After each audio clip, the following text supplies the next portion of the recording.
Hello, আসসালামু আলাইকুম। সবাই কেমন আছেন? আশা করি সবাই ভালো আছেন। নতুন আরেকটি ব্লগে সবাইকে স্বাগত। ভিডিও স্ক্রিনে দেখেই বুঝতে পারছেন আজকের ব্লগটি হবে আমাদের খুলনা বিশ্ববিদ্যালয়কে নিয়ে। খুলনা ভ্রমণের ধারাবাহিক পর্বে আজকে খুলনা বিশ্ববিদ্যালয় আমরা ঘুরে দেখব এবং আপনাদেরকে দেখানোর চেষ্টা করব বাংলাদেশের অন্যতম একটি বিশ্ববিদ্যালয় খুলনা বিশ্ববিদ্যালয়ের সৌন্দর্য, ভেতরের পরিবেশ এবং অন্যান্য বিষয়গুলো। বাংলাদেশের যে কোনো স্থান থেকেই আপনি চলে আসতে পারেন খুলনা বিশ্ববিদ্যালয়ে।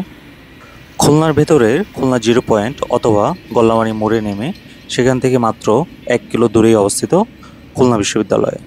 তাই বাসে আপনি জিরো পয়েন্ট অথবা গল্লামারী মোড় যেখানেই নামেন না কেন সেখান থেকে প্রায় 1 কিলো দূরে অবস্থিত খুলনা বিশ্ববিদ্যালয়ে আপনি মাত্র 5 মিনিট হেঁটেই চলে আসতে পারবেন এবং আপনি চাইলে রিকশায় মাত্র 20 টাকা ভাড়ায় খুলনা বিশ্ববিদ্যালয় গেটে চলে আসতে পারবেন।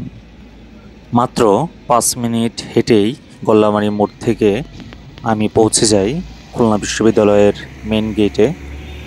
গেটের সামনে এসেই আমার কাছে গেটের ডিজাইনটি দেখে খুবই ভালো লাগে। গেটের পাশে পকেট গেট দিয়ে আমরা খুলনা বিশ্ববিদ্যালয়ের ভেতরে প্রবেশ করি।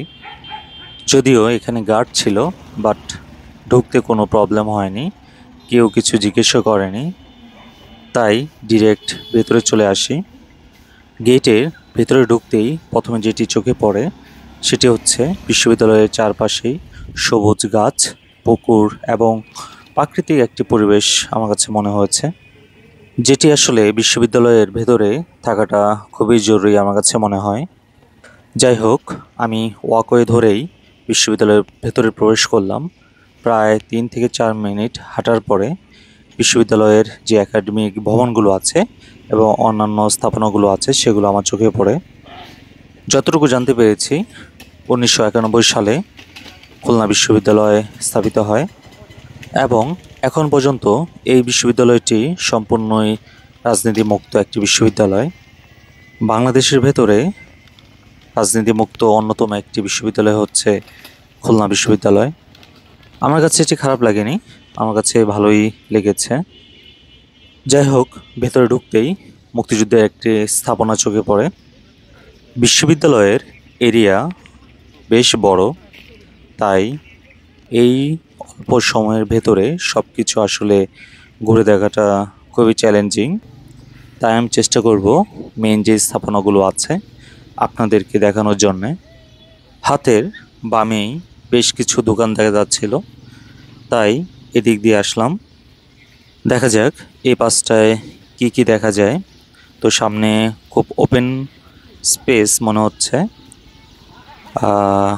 সামনে একটি ক্যাফেটেরিয়া দেখা যাচ্ছে, যেটি আসলে আমরা এর আগে অনলাইনে বেশ কিছু জায়গায় দেখেছি এর ছবি।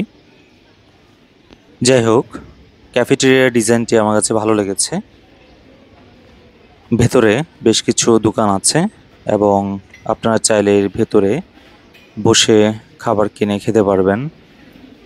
এই রাস্তা ধরে আমি সামনে এগিয়ে আসছি এবং ক্যাফেটেরিয়ার ঠিক অপর পাশেই আচার্য জগদীশ চন্দ্র বসু একাডেমিক ভবন এবং ভবনের সামনেই ক্যাফেটেরিয়া এবং পাশে একটি ছোট পুকুরের মতো দেখা যাচ্ছে এবং এখানে শাপলা ফুল ফুটে আছে, সাথে ক্যাফেটেরিয়া।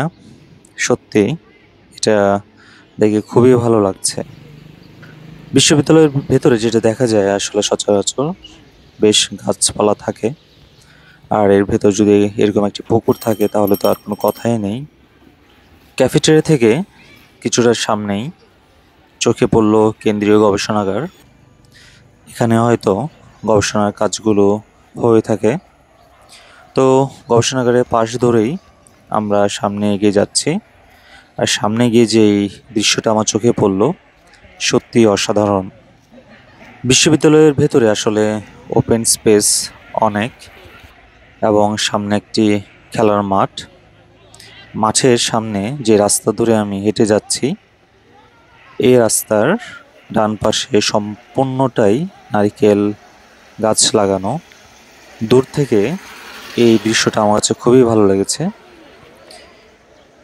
মাঠের খেলা চলছে, ফুটবল খেলা, হয়তো বিশ্ববিদ্যালয়ের স্টুডেন্টরা ফুটবল খেলছেন। আর হাতের বাম পাশে বিশ্ববিদ্যালয়ের একটি হলের ঠিক পাশেই সানসেটের এরকম দৃশ্য সত্যি অসাধারণ।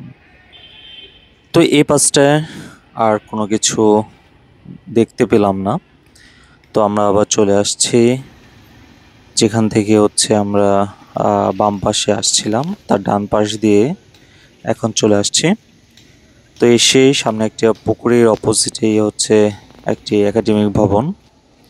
তো আমরা এই রাস্তা ধরেই সামনে এগিয়ে যাব।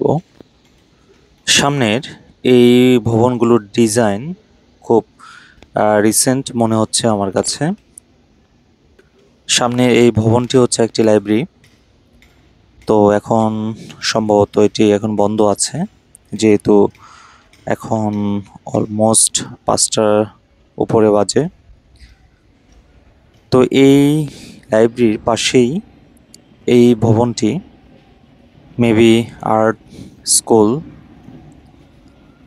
ভবনের সামনের ছবিগুলো দিয়ে সেটাই মনে হচ্ছে।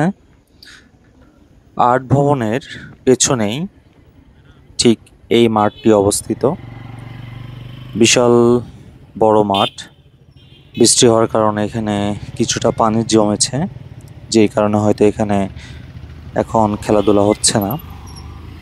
এটি সেই আর্ট ভবন, বাট আমার কাছে খুবই ভালো লেগেছে ডিজাইনটি।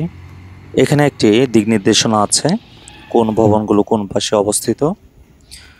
তো এই ভবনের সামনে দিয়ে আমরা আবার একই রাস্তা ধরে সামনে এগিয়ে যাব, এবং ভবনের সামনেই এরকম আরেকটি পুকুর অবস্থিত। বিশ্ববিদ্যালয়ের ভেতরে বেশ কিছু ছোট ছোট পুকুর দেখলাম, ভালো লাগলো। বিশ্ববিদ্যালয়ের সবচেয়ে সুন্দর যে বিষয়টি সেটি চারপাশেই সবুজ গাছপালা, খুব ওপেন স্পেস।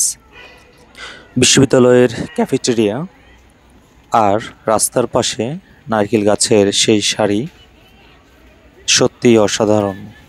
আমরা এই পাশটা ঘুরে আবার মেন গেটের দিকে চলে আসছি। অলমোস্ট আমি 2 ঘন্টা বিশ্ববিদ্যালয়ের বিভিন্ন পাশগুলো ঘুরে দেখার চেষ্টা করেছি।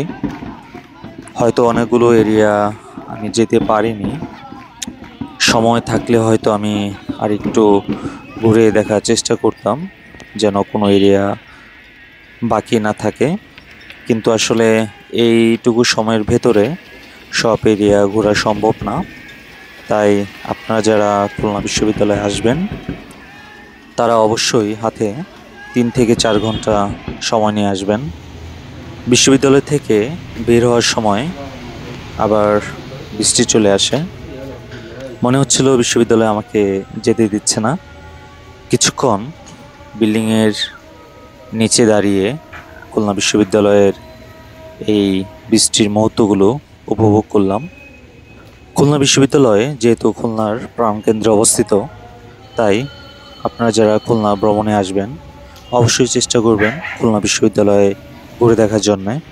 বিশেষ করে রাতের খুলনা বিশ্ববিদ্যালয়ের মেইন গেটের যেই দৃশ্যটা, আলোকসজ্জা, আমার কাছে খুবই ভালো লেগেছে। খুলনা বিশ্ববিদ্যালয়ের এই মনোরম পরিবেশে চাইলে আপনি 3 থেকে 4 ঘন্টা খুব সুন্দর একটি সময় কাটাতে পারেন। খুলনা বিশ্ববিদ্যালয় থেকে আজকে বিদায় নিব। যারা এখনও আমার চ্যানেলটি সাবস্ক্রাইব করেননি তারা অবশ্যই চ্যানেলটি সাবস্ক্রাইব করে দিবেন, লাইক এবং শেয়ার করে দিবেন, এবং আপনার কিছু জানার থাকলে অবশ্যই সেটি কমেন্টসে জানাবেন। আল্লাহ হাফেজ, সবাই ভালো থাকবেন।